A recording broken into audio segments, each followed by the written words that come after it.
नमस्कार, संच या घटकामध्ये तुमचं स्वागत आहे आणि या व्हिडिओमध्ये आपण पाहणार आहोत की संच म्हणजे नेमकं काय असतं आणि आपण ते वेगवेगळ्या उदाहरणांसकट समजून घेऊया। आता इथे आपण एक व्याख्या बघूया ज्याच्यात लिहिलेलं आहे संच म्हणजे वस्तूंचा एक संग्रह।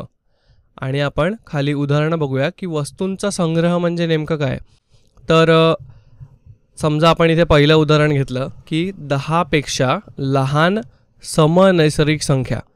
आता 10 पेक्षा लहान समनैसर्गिक, सम म्हणजे ज्या 2च्या पटीतल्या संख्या आहेत त्या संख्या आपण इथे बघू शकता 2, 4, 6, 8। आता 10 पेक्षा कमी म्हटलंय म्हणजे 10 पेक्षा कमी इथे आलेले आहेत। त्यानंतर पुढे आपण बघूया की इंग्रजी वर्णमालेतील स्वर। आता तुम्हाला स्वर माहिती आहेत की ए, ई, आय, ओ, यू हे इंग्रजी वर्णमालेतले स्वर आहेत।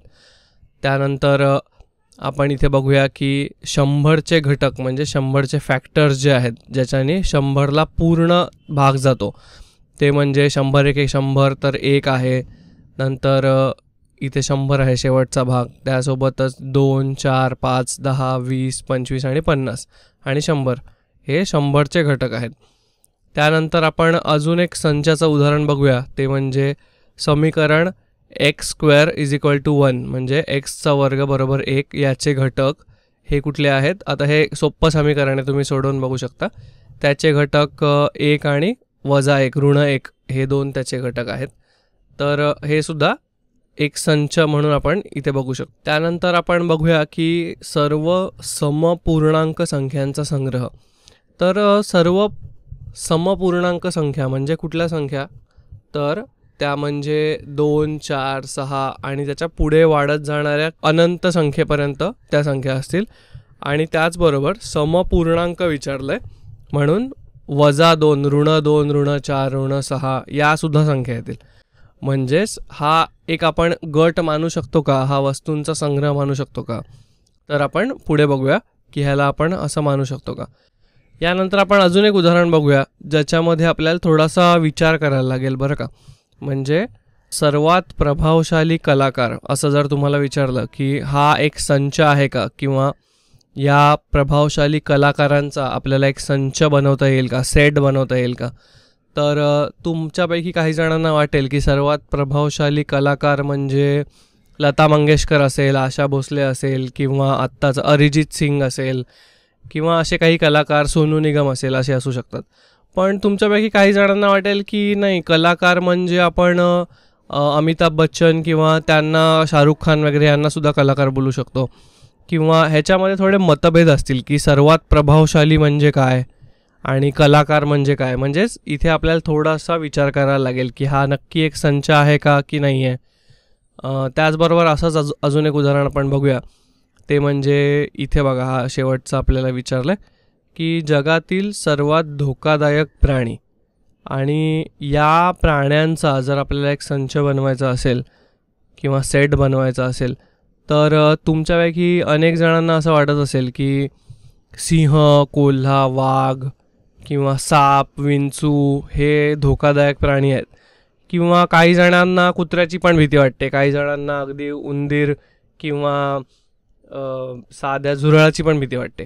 तर हे धोकादायक असतील का, तर मग आपण असं म्हणू शकतो की धोकादायक प्राणी हे ज्याच्या त्याच्या हिशोबाने किंवा आपण त्याला विषारी, बिनविषारी अशा सुद्धा ह्याच्यात वर्गीकरण करू शकतो।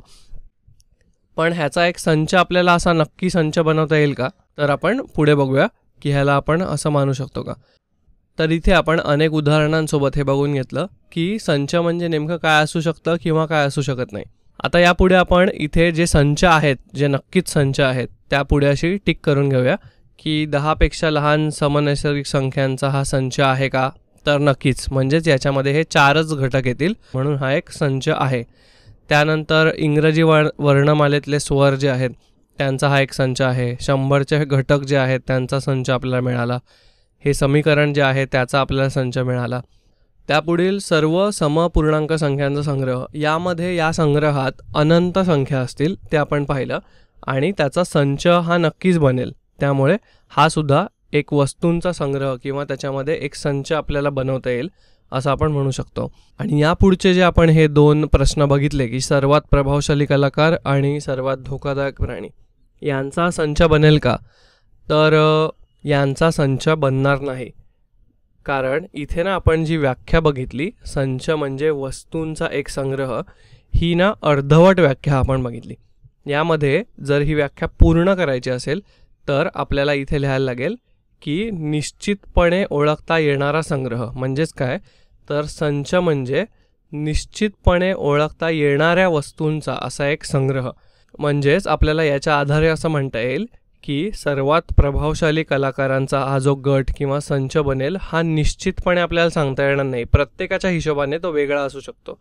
त्याच्यामुळे हा एक संच नाही आहे. आणि या पुढील हा सर्वात धोकादायक प्राण्यांचा संग्रह जो आहे तो सुद्धा एक संच म्हणून आपल्याला म्हणता येणार नाही.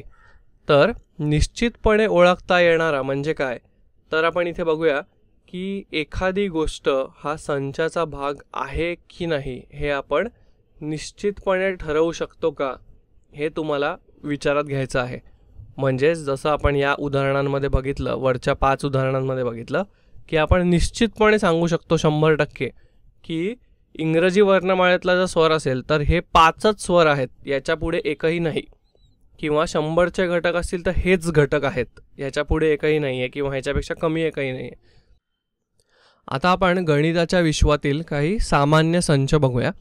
तर सर्वप्रथम आपल्याकडे आहे 1, 2, 3, 4 आणि यापुढे येणाऱ्या अनंत संख्या यांचा संग्रह किंवा यांचा संच. आणि याला आपण काय म्हणतो, याला आपण म्हणू शकतो सर्व नैसर्गिक संख्यांचा संच. आणि त्याला आपण n या कॅपिटल N या अक्षराने दाखवतो. आता यापुढे आपल्याकडे जो संच येतो त्याच्यामध्ये धनसंख्यासुद्धा आहेत, शून्यसुद्धा आहे आणि ऋणसंख्यासुद्धा आहेत. तर या संचाला आपण काय म्हणतो, तर याला आपण सर्व पूर्णांक संख्यांचा संच म्हणतो आणि ज्याला आपण कॅपिटल Z या अक्षराने दर्शवतो.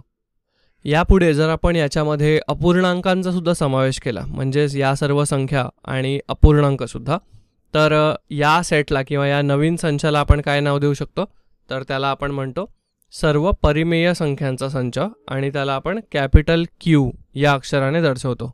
यापुढे आपण पाहूया की आपल्याकडे जर सर्व पूर्णांक आणि अपूर्णांकयुक्त संख्यांचा असा एक संच असेल तर त्या संचाला आपण असं म्हणू शकतो की तो सर्व वास्तविक संख्यांचा किंवा सर्व रियल नंबर्सचा संच आहे आणि त्याला आपण कॅपिटल R या अक्षराने दर्शवतो.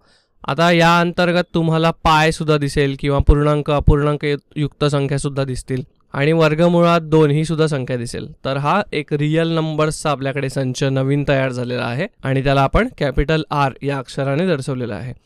आता समजा फक्त मला ना याच्यातल्या धनसंख्या घ्यायच्या आहेत आणि त्या मी अशा प्रकारे खाली घेतल्या की 1, 42, 6.99 किंवा वर्गमुळात 2 आणि पाय या संख्या आणि यापुढे येणाऱ्या असंख्य संख्या यांचा धनसंख्यांचा संच मला बनवायचा असेल तर तो मी R+ या अक्षराने दाखवू शकतो आणि त्याला आपण म्हणू शकतो की तो सर्व धन वास्तविक संख्यांचा संच आहे आणि आपल्याला हा एक नवीन संच मिळालेला आहे.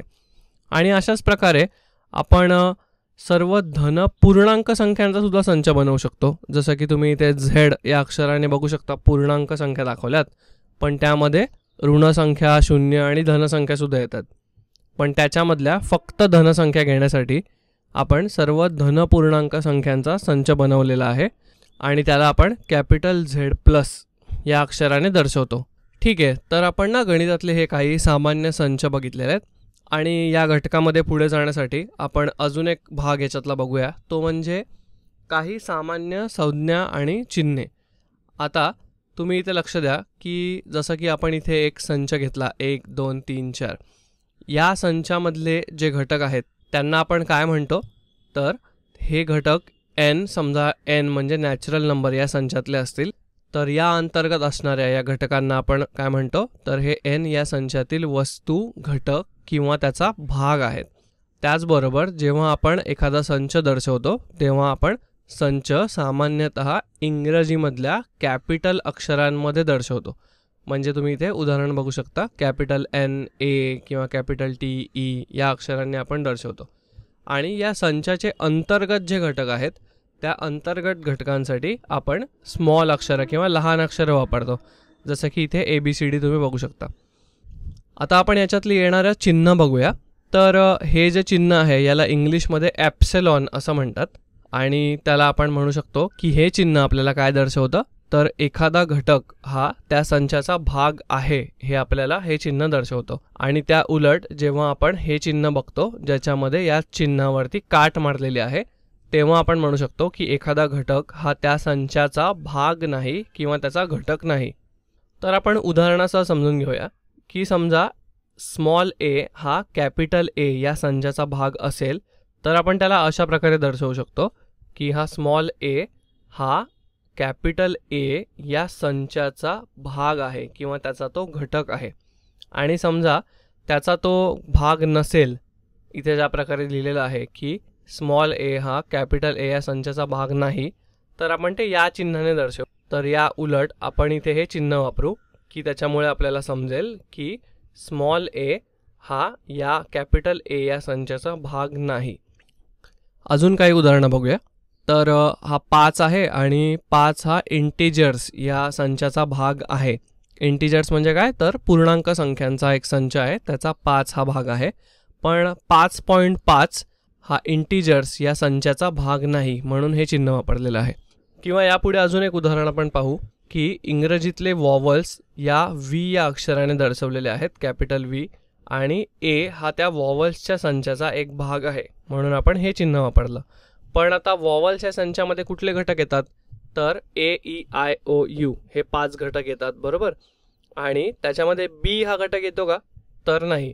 म्हणून आपण इथे लिहू शकतो की बी हा वॉवल्स या संचाचा भाग नाही, म्हणून आपण हे चिन्ह वापरलं. तर अशा प्रकारे आपण संच या घटकाबद्दल काही सामान्य माहिती आणि त्याची चिन्ह बघून घेतलेली आहेत. आणि या घटकाबद्दल अजून आपण माहिती पुढच्या व्हिडिओमध्ये बघणार आहोत.